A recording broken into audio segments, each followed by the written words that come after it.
Plus ou moins d'Europe en fonction des listes électorales, c'est le dilemme proposé aux Français le 26 mai prochain. Différents projets pour l'Union européenne présentés par les mouvements politiques. Portée par Nathalie Loiseau, la liste Renaissance va défendre le projet d'Emmanuel Macron avec notamment l'harmonisation de certaines politiques. Sur la défense européenne, sur le bouclier social, sur tout un tas de choses. Il y a des pays qui veulent avancer.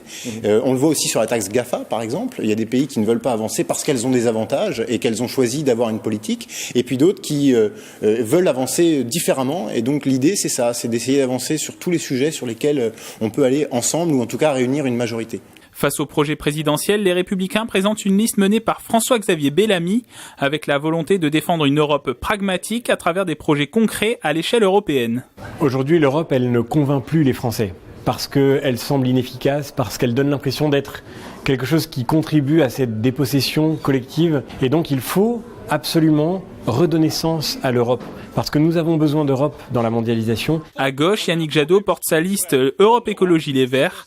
Dans cette candidature, l'Yvelinois Mounir Satouri, leur projet, un traité environnemental européen et la lutte contre le réchauffement climatique. Nous défendrons, dans le cadre de cette campagne, un protectionnisme vert aux frontières de l'Europe.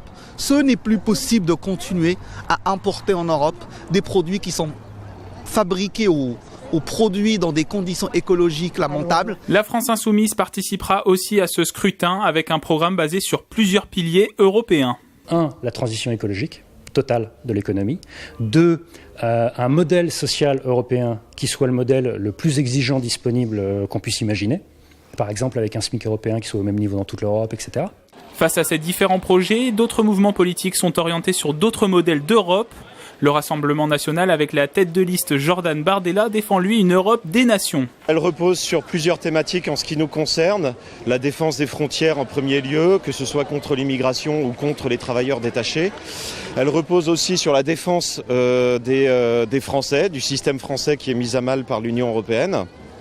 Et puis enfin, elle défend le localisme, c'est-à-dire la lutte contre une certaine forme de mondialisation qui fait qu'on se retrouve avec des OGM dans nos assiettes. Même longueur d'onde pour le mouvement Debout la France de Nicolas Dupont-Aignan, prônant lui des coopérations entre les États européens. La France est la 7e puissance mondiale et n'a pas nécessairement besoin, au niveau de sa diplomatie ou de son économie, d'être portée par un ensemble plus vaste, plus lourd, comme l'Union européenne.